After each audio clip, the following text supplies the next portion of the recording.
Et c'est votre cas. Vous êtes dans l'église, vous êtes dans le ciment. Vous avez un secret en zambété. Vous avez un côté. Vous vivez le rôle à Mbola Moko. Vous vivez le rôle à Mbola Moko, dont je vais vous parler. Comme vous êtes là. Et beaucoup de gens qui vont dans les églises ressemblent à cet homme-là, dont nous allons lire l'histoire dans Actes des Apôtres, au chapitre 3, le verset 6. Ouvrez votre Bible. Alors Pierre lui dit, je n'ai ni argent ni or, mais ce que j'ai, je te le donne. Au nom de Jésus-Christ de Nazareth, lève-toi et marche. Écoutez-moi très bien.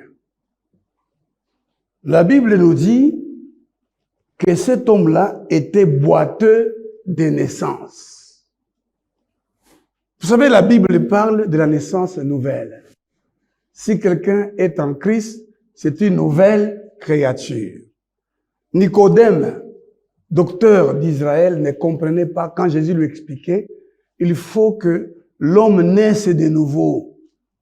Il faut que toi botama, balaïsika. Alors il dit, l'homme va rentrer dans le sein de sa mère. Il dit non. Ce qui est né de l'esprit est esprit. Ce qui est né de la chair est chair. La Bible nous dit que cet homme ici, depuis sa naissance, il était boiteux. Et il y a beaucoup de gens, depuis leur naissance, ils sont des boiteux spirituels. Handicapés spirituels. Des gens pauvres qui vivent près de la richesse, mais qui demandent le monde. Qui vivent près de la source, près de celui qui fait toutes choses parfaites en son temps. Mais ils vivent comme des mendiants. Ils louent des hommes. Ils élèvent des hommes. Et ils disent, tout ça, on a vu dans la famille, tout le monde vraiment, Zamba tombola e. Nde mutu totalaka na famille que ye mutu oiseau si sabiso soni. Alors que chacun de nous est destiné à être sacrificateur de Dieu notre Père. Chacun de nous est destiné à être héritier de Dieu, co-héritier avec le Christ. Mais toi, tu passes ton temps à mendier auprès des hommes, à compter sur les hommes, à demander aux hommes, à pleurer devant les hommes, des hommes de ta famille, des hommes de tes relations amicales, tes relations professionnelles, tes relations à l'école secondaire ou à l'université. Tu comptes sur les hommes. Et parfois tu te plains. Mutu mabe asali sakate. Mutu mokote akoki kosali sayo. Soki nzambe a décidé te ke asali sayo. Amen. Jésus a dit, je tiens les clés. C'est moi qui ouvre, personne ne fermera. C'est moi qui ferme, personne n'ouvrira. C'est Dieu qui va décider que cet homme-là, je lui donne l'ordre de te donner ce dont tu as besoin. Dieu dit à Élie, j'ai ordonné à une femme veuve de te nourrir. Quand il arrive, la femme veuve dit, mais qu'est-ce que j'ai là? Il lui dit, donne-moi d'abord, à moi, et tu verras. Et c'est ce qui est arrivé. Les gens vivent, ils vont dans les églises. Les gens ont la Bible dans leur téléphone, mais ils ne la lisent pas. Les gens ont la Bible entre leurs mains, dans leur maison, dans des tiroirs ou à côté du lit. Ils ne lisent pas. Il y a certains hôtels où vous entrez, on dépose une Bible. Dans certains hôtels, on dépose des Bibles pour que les gens ne puissent pas dire que Dieu ne m'avait pas parlé. Tu entres dans un hôtel et il y a une Bible, mais tu ne la lis pas. Mais tu ouvres la télévision pour regarder des images, toutes sortes d'images. Mais la Bible qui est placée là, pour que tu accèdes aux richesses auxquelles tu as été destiné avant la fondation du monde, mais tu ne comprends pas. Et tu restes pauvre. Tu comptes sur les gens pour ton élévation.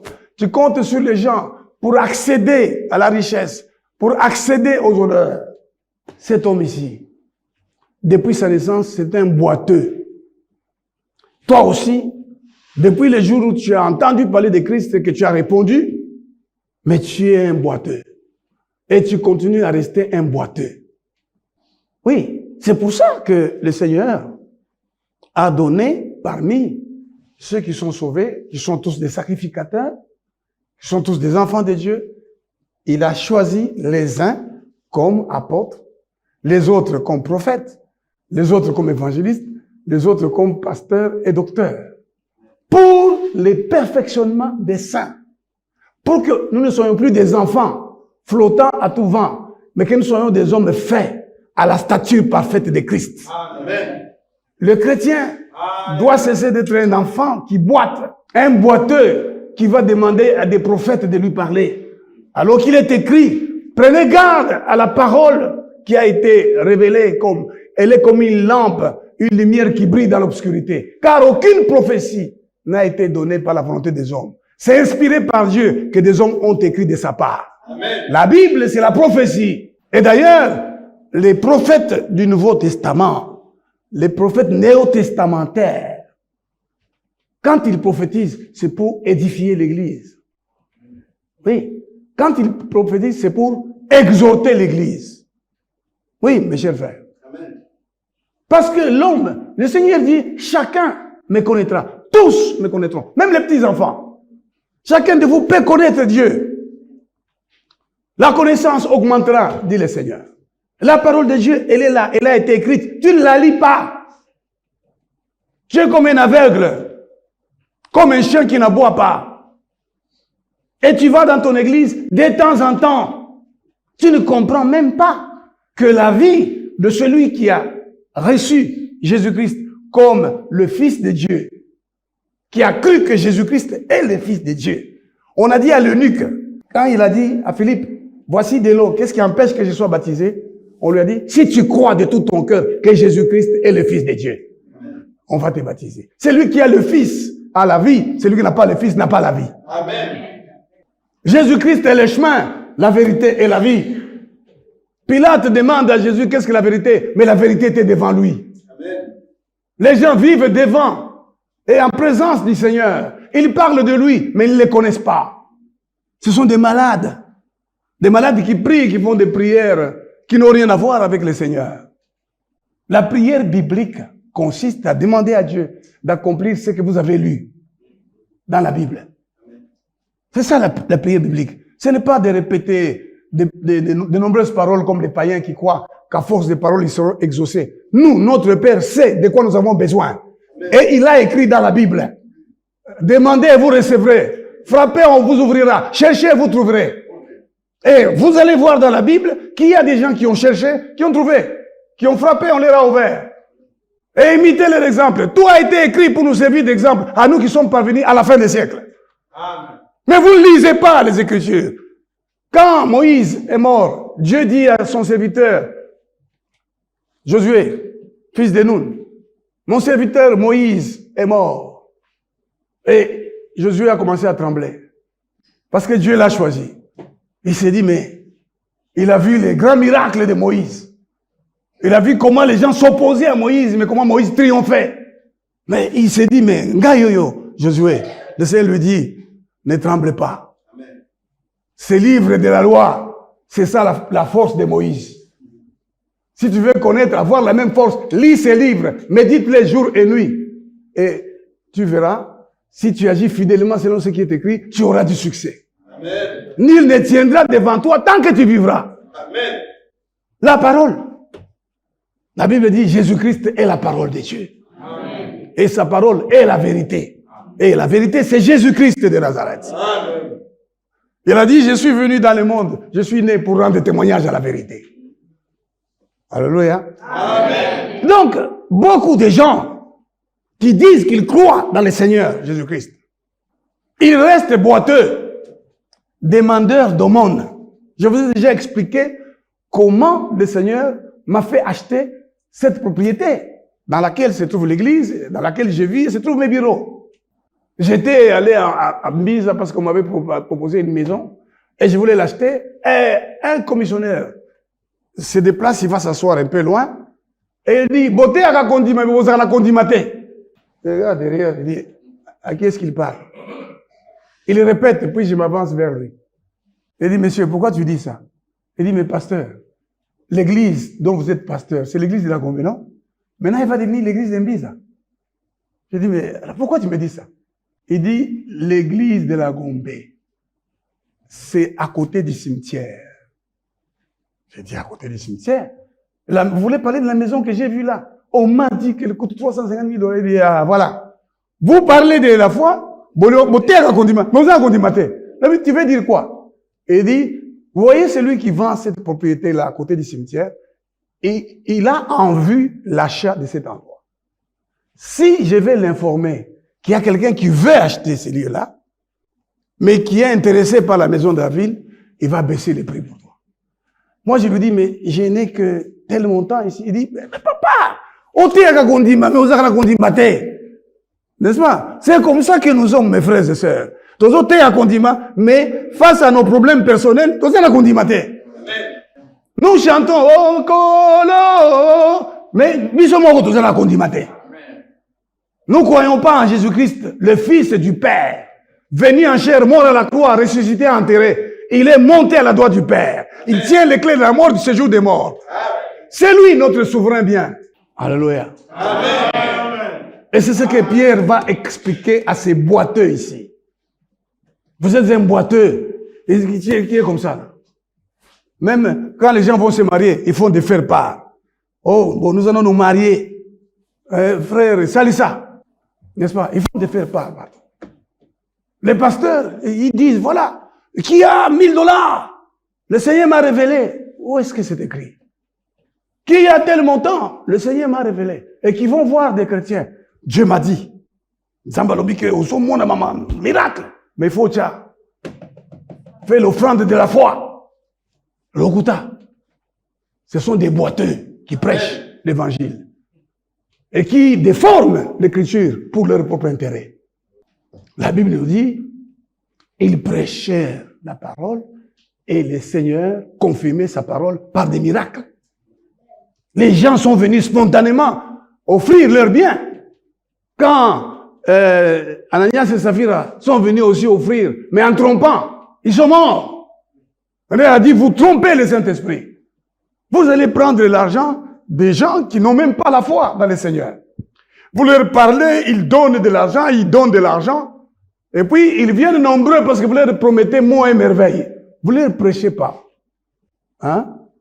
Que le Seigneur Jésus-Christ, c'est ça le bien souverain que vous devez avoir dans votre vie. C'est pas l'argent. Le Seigneur a dit, l'argent, ce sont les païens qui le recherchent. Vous, il y a un bien que vous devez rechercher. C'est moi. Recherche la justice et le royaume. Je suis la justice, je suis le royaume. Je suis le chemin, la vérité et la vie. Croyez en Dieu, croyez en moi. Amen. Le souverain bien. Alléluia. Amen. Vous savez, les philosophes, comme Aristote, Kant et d'autres, ont parlé du souverain bien. Ils ont dit, Aristote par exemple dit, l'homme ne doit pas être comme les plantes. Vous me suivez mon frère? Amen. Parce que vous somnolez souvent dans l'église. L'homme ne doit pas être comme les plantes ou les animaux qui se contentent seulement de vivre. Non. L'homme ne doit pas vivre. L'homme a un but ultime, le bonheur. Et ce bonheur-là, il procède de la vertu, d'une vie correcte. Ce sont les philosophes qui disent ça. Une vie droite, la vertu. D'ailleurs, Socrate a dit que la philosophie, c'est la science de la vertu. Ils ont appelé ça souverain bien. Donc, la quête de l'homme, l'ultime bien que l'homme doit trouver, ce sont les philosophes, hein, doit trouver dans sa vie, c'est le souverain bien, qu'on appelle le bonheur. Et ils disent, le bonheur n'est pas dans les biens matériels, n'est pas dans les richesses. Les philosophes, les biens matériels, les richesses sont dispersés. Le bonheur, il est immatériel. Il est dans la vertu, une vie correcte, une vie honnête. Mais ce que les philosophes disent là, il y a quelqu'un comme vous et moi qui l'a dit à Dieu. Quelqu'un que Dieu a oint pour être roi. Quelqu'un que Dieu a exposé à des combats avant même qu'il ne devienne roi, c'est David. Avant même qu'il ne devienne roi, dans son obéissance, dans son humilité, contrairement à son grand frère que Dieu a rejeté, cet homme-là prenait soin du peu des brebis. Moi, j'ai déjà entendu des prédicateurs qui disent, moi, je suis un prédicateur des masses. Mais nous voyons Jésus-Christ aller prêcher à une femme samaritaine. Jésus prêchait certes aux foules, mais nous le voyons aller voir une personne pour lui parler et passer du temps. Il y a des vérités incroyables que Jésus a dites à la femme samaritaine pour nous tous. Celui qui boira de l'eau que je lui donnerai n'aura plus jamais soif. C'est à une personne qui dit ça. Alléluia. David prenait soin du peu des brebis. Son grand frère va même lui dire, toi tu es orgueilleux. À qui est-ce que tu as laissé le peu des brebis? Mais David prenait ça très au sérieux. Et quand l'ours, le lion, venait attaquer les brebis, il courait et il arrachait la brebis. Il dira plus tard à Saoul, qui lui disait, tu es un petit enfant, le roi Saoul. Il lui dit, l'Éternel qui m'a délivré de la patte de l'ours et de la griffe du lion, me délivrera de cet incirconcis qui a insulté l'armée de l'Éternel. Il parlait de Goliath. Amen. Tout le monde tremblait devant Goliath. Mais David ne tremblait pas. Parce que David avait une histoire avec Dieu. C'est mon histoire, c'est là mon chant, louez mon sauveur des jours durant. C'est mon histoire, c'est là mon chant, louez mon sauveur à chaque instant. Alléluia. Amen. This is my story, this is my song. La Bible nous montre, mes frères, qu'un vrai chrétien doit avoir une histoire. David en avait une. Amen. Il savait qui était l'Éternel en qui il croyait. Est-ce que toi tu sais en qui tu as cru? L'apôtre Paul disait, je sais en qui j'ai cru. Il avait une histoire. Quelle est ton histoire avec le Seigneur? Tu n'en as pas. Tu n'en as aucune. Tu ne sais même pas dire qu'est-ce qui s'est passé pour que tu crois dans le Seigneur. Ni il y a les cas qui peuvent bon la motema. Tu ne peux pas raconter ça aux gens. Tu ne peux pas dire, voilà, vous savez, avant, j'aimais faire ça, je faisais le mal, mais un jour, quelque chose s'est passé. Vous n'en avez pas. Vous n'avez pas l'histoire à raconter, l'histoire d'une personne qui a été exposée à des combats et Dieu l'en a délivré. Vous n'en avez pas. Le Seigneur Jésus-Christ avait une histoire à raconter. Dès le sein de sa mère, il était attaqué. Est-ce que vous le savez? Amen. Et quand il est né, le roi Hérode voulait le tuer. Dieu l'a amené en Égypte. Et il est revenu de l'Égypte. Et quand il va être baptisé, Jean-Baptiste lui dit, non, mais c'est moi qui dois être baptisé. Parce que Jean avait été informé que celui sur qui le Saint-Esprit descendra comme une colombe, c'est lui que j'ai oint. Lui, il a dit, je suis la voix qui crie dans le désert. Je suis venu comme un précurseur pour annoncer celui qui va venir. Jésus-Christ de Nazareth. Et quand il voit Jésus-Christ de Nazareth venir, il dit, voilà l'agneau de Dieu. Il y avait une histoire derrière Jésus-Christ de Nazareth. Et c'est ainsi que Jésus, quand il priait devant la tombe de Lazare, il dit, mon Père, je sais que tu m'exauces toujours, mais je parle à cause de ces gens. Quelle est ton histoire avec le Seigneur, toi? Tu n'en as aucune. L'histoire de Dieu intervenant dans ta vie quand tu étais malade. Dieu te rend malade et puis il te guérit. Dieu t'expose à des ennemis. Les gens s'opposent à toi. Les gens t'accusent injustement. Les gens mettent sur ton compte des choses que tu n'as pas faites. As-tu une histoire pareille avec le Seigneur? As-tu une histoire de quelqu'un qui s'est retrouvé sans un lieu pour dormir et qui a demandé à Dieu et Dieu lui a donné? Amen. Ou bien ton histoire c'est, non parce que je n'avais pas de maison, j'ai demandé à mon oncle m'a aidé. Ton histoire c'est, j'ai un ami, c'est ça ton histoire. Mais David a dit, l'Éternel qui m'a délivré de la griffe du lion et de la patte de l'ours me délivrera de cette circoncis. Donc je vais avancer malgré les obstacles, malgré les difficultés, Et Moïse avait une histoire. Israël n'en avait pas. Les enfants d'Israël sont sortis comme ça, ngoulou ngoulou. La Bible dit, il y a un pila, il y a un Il y a des gens comme ça qui viennent comme ça là. Quand ils apprennent que là-bas on prêche puissamment, il y a des miracles, ils vont venir.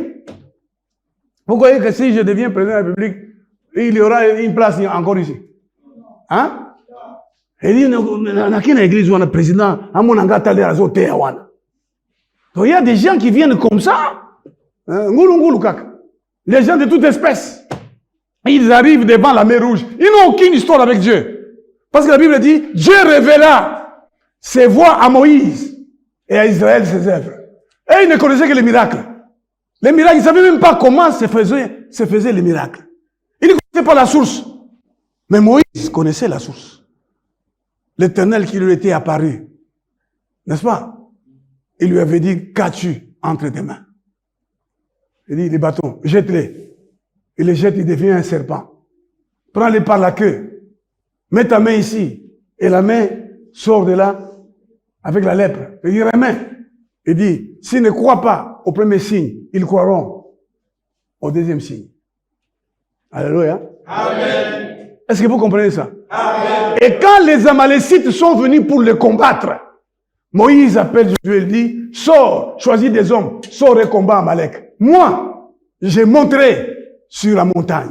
Il monta sur la montagne les bâtons que Dieu avait transformés en serpents entre ses mains. Il les leva vers le Seigneur. Souviens-toi de notre histoire. Souviens-toi quand tu m'avais parlé. Amen. Maintenant, mes combats, où es-tu, Dieu? Amen. Et Dieu est descendu pour donner la victoire. Dieu descendra pour donner la victoire. Amen. À ceux qui espèrent en lui, à ceux qui croient en lui. Et nous aurons des tribulations dans le monde. La Bible dit, n'ayez aucune crainte.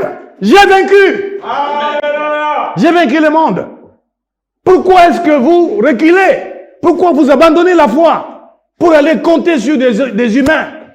Paul dit, non, mon frère, il est élevé là-bas. Il est devenu le chef. Il est devenu l'autorité. Vous commencez même à l'adorer, à le louer. On commence même à chanter pour lui. Regardez les Congolais qui chantent pour des chefs d'État. Depuis longtemps. Ils ne comprennent même pas qu'ils sont en train de commettre de très graves péchés. En chantant un homme, en donnant des noms à des hommes, alors que celui qui élève et qui abaisse, il est sur son trône, dans les cieux.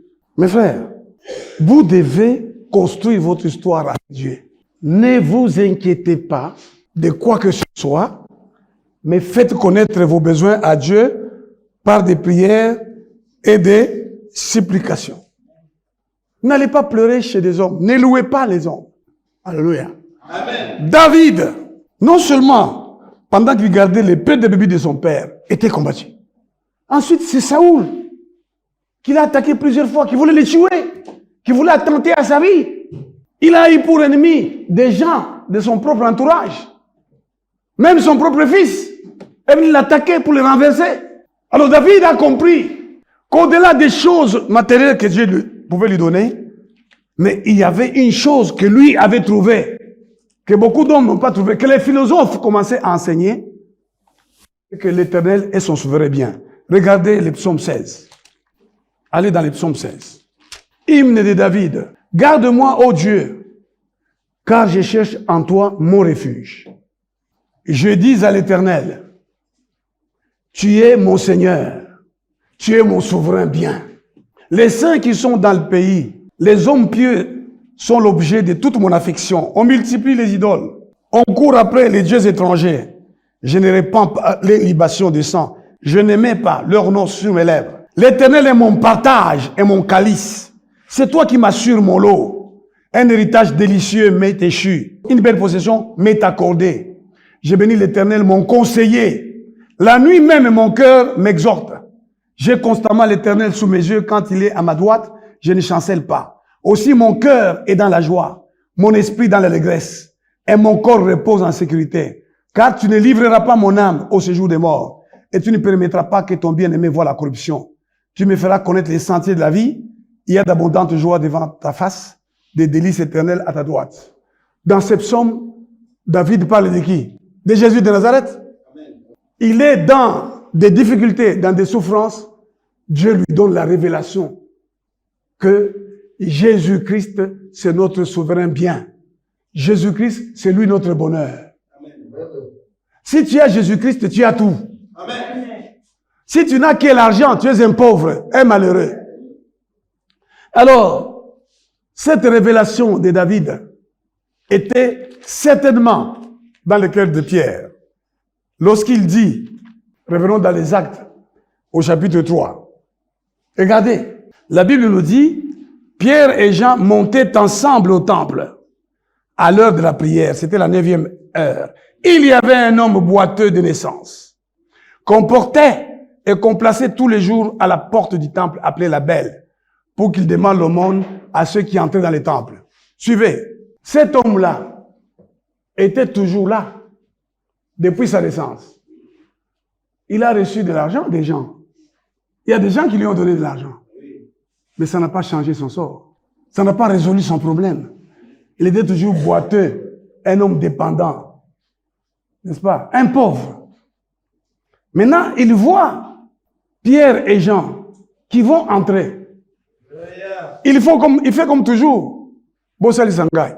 Vous savez qu'il y a des gens qui vont voir des serviteurs de Dieu dans l'espoir d'avoir des choses matérielles.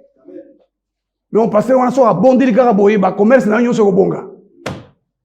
Parce qu'on a pas collé ma futa. Au comment on a dit qu'on teka bien. Mais c'est Kindoki. C'est le Kindoki qui s'est fait. Pierre et Jean regardent cet homme qui les regarde comme la source des biens matériels qu'il a obtenu de beaucoup de gens sans trouver le bonheur. Et Pierre lui répond, je n'ai ni argent ni or, mais ce que j'ai, je te le donne. Au nom de Jésus-Christ de Nazareth, lève-toi et marche. Amen.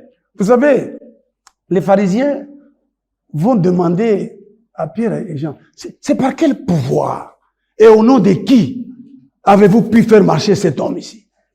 Il y a deux pouvoirs toujours. Le pouvoir de l'argent et le pouvoir de l'esprit par Jésus-Christ de Nazareth. Amen. Pierre est en train de dire à ces messieurs-là, Mbongo Ozol Kawana, on n'en a pas. Ce n'est pas qu'ils n'en avaient pas. Ce n'est pas qu'ils ne pouvaient pas en avoir. Parce qu'à un moment donné, Jésus voulait payer l'impôt. Il a demandé à Pierre d'aller ramasser un poisson. Et ils ont sorti ce qu'il fallait pour payer l'impôt. Mais l'apôtre Pierre est en train d'expliquer aux hommes de toute la terre. Et il dit, vous voyez cet homme ici, il est en train de demander l'argent. Mais sa situation ne va pas changer. Et il y a comme ça des riches qui ont des maladies, qui souffrent. Alors ils fument la cigarette, ils changent de femmes, ils vont dans des bars, ils boivent des bières. Est-ce que vous savez qu'il y a dans les maisons des riches, même des bars à la maison, même des salles de cinéma à la maison, même des salles de fête, des salles de sport.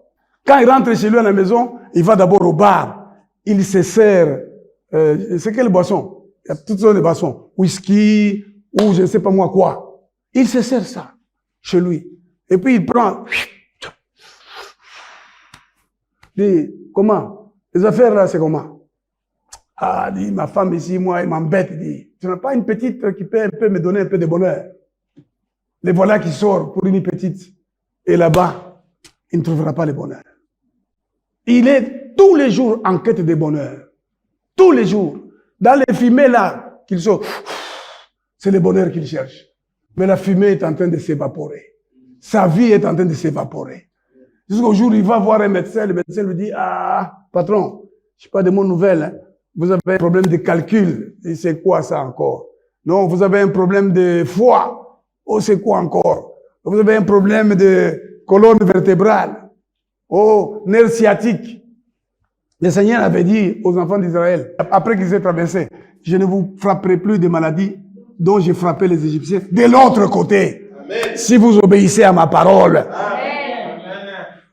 Vous aurez Dieu avec vous, votre souverain bien, et Dieu vous donnera ce qui est nécessaire à chaque moment.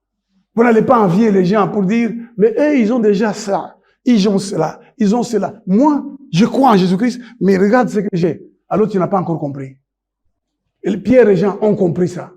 Et ils ont voulu que le monde d'aujourd'hui, toi et moi, que tu comprennes que même si tu es en train de dormir par terre, ton problème, ce n'est pas que tu quittes la terre où tu dors. Non. Ton problème n'est pas que, ce qui n'a vu Moutouka, vraiment, gars, il paie. Au cause de Moutouka, et même il y a encore plus de problèmes. Même il y a. Nous, ce qui n'a comme un ndakoana, au sombi ndakoana, aux huiles domestiques, au tchèkouna. Domestique, aïe, au pesa, moi, c'est naïozemi, à pesa, moi, naïozemi. Dans ta maison. Parce que c'est le Seigneur seul qui peut garder ta femme pour toi. Amen. C'est le Seigneur. Le Seigneur dit que la femme soit pour toi seule. Pourquoi ta source se répandrait au dehors? Donc Dieu veut que ta femme soit comme une source bénie, une biche de tes amours. N'est-ce pas? Quand Adam a vu la femme, il a dit, voici cette fois la chair de ma chair. Donc la femme, c'est quelqu'un qui doit vous apporter le bonheur. Oui. Mais souvent, quand Dieu n'est pas content de toi, ta femme se retrouve ton ennemi. Il y a un auteur, Diderot, qui a écrit, il dit, le plus grand ennemi d'un souverain, il y a mon congé. Ennemi, mon ennemi, il y a mon congé. Si cette femme sait faire autre chose que mettre des enfants au monde, alors tu as des problèmes. Mais si c'est une femme qui est là pour t'aider, on l'appellera femme, elle sera une aide semblable. Elle est là pour te dire, mon mari, qu'est-ce qui ne va pas? Je t'ai arrangé de l'eau, lave-toi un peu ici. J'ai préparé la nourriture. Mais quand la femme commence à te dire, où tu vas? On te copie. Et puis, j'ai à la porte, hein. La zone qui s'est locale. Où tu vas? Yo, kate. Moi, c'est la zone qui s'est locale. Yo, kate. Et ça, c'est même monsieur aussi, mon bali, on a vantoy. Quoi, on a dit, quoi, on vous jato, ouais. Maman, toi, tu peux me faire ça. Tout ce que Dieu a offert à l'homme par la femme, c'est le respect. Que la femme soit soumise à son mari et qu'elle respecte son mari. Qu'elle honore son mari. La Bible dit que la femme, c'est la gloire de l'homme. Mais beaucoup de femmes sont les malheurs des hommes. Il faut oser en Angolou et en Zambé pour Zambé délivrer yo.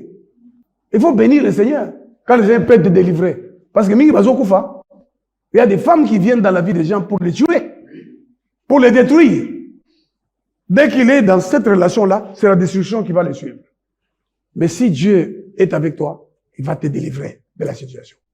Alors mon frère, le bonheur s'appelle Jésus de Nazareth. Amen. C'est lui notre souverain bien. Mon cher, tous les jours, assure-toi que ce bien-là est avec toi. Que ce bien-là est dans ta maison. Que ce bien-là t'est favorable. Korbateo, nakinde kuteka. Basi mususu. Mwana zoe bisame mbana yo. Soki na teka kate, yo kotelema yo. Pona oteka ko. Kende na zando na teki, mwa mbongo ebimi, olei obandi kofinga ngai. Moi si azoba yebite que ça ce n'est pas la chose essentielle. La femme devait dire à son mari, j'ai prié dans ma chambre. J'ai entendu le Seigneur me parler. Kokainda kunate. Et l'eau bimate, tokende na église, tokende kosambe ensemble. Et le Seigneur, mon cher frère, le Seigneur viendra au temps où vous ne vous y attendez pas. Amen. C'est le Dieu des surprises. Alléluia. Parce qu'il nous a préparé des surprises. Vous savez, mon fils a été très malade. Et moi-même, depuis hier, je suis tombé malade.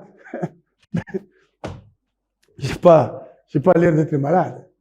Mais c'est par la foi que je suis venu si j'ai prié le Seigneur. Alors, j'ai vu que l'enfant tenait tout le temps à être là avec moi, à être sur mes jambes, à ce que je les prenne, parce qu'on a trouvé qu'il faisait une très grande fièvre. Le niveau de fièvre était très élevé. Et quand je le regardais, et j'ai compris ce que Jésus voulait dire, que Dieu c'est notre Père. Dieu c'est mon Père. Et ce fut ma première prédication. Zambeye ajali tata, solona kobangate. Zambeye ajali tata, solona kobangate. J'ai compris. Parce que l'enfant, il est là, il s'est dit, mais c'est lui mon père. C'est lui qui doit trouver les solutions pour que je guérisse. N'est-ce pas? C'est lui qui doit trouver l'argent pour que j'ai des médicaments. N'est-ce pas? Même si je dis à toi, tu ne t'écoutes pas. Mais il va toujours venir vers son Père. Dieu, c'est notre Père. Même s'il ne nous a pas donné aujourd'hui, il nous donnera demain. Amen. Il connaît les projets qu'il a formés sur nous. Il est à l'œuvre pour toi.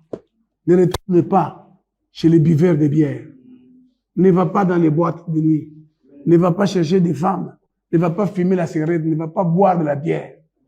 Ne va pas passer ton temps à regarder Facebook, TikTok ou je ne sais quoi là.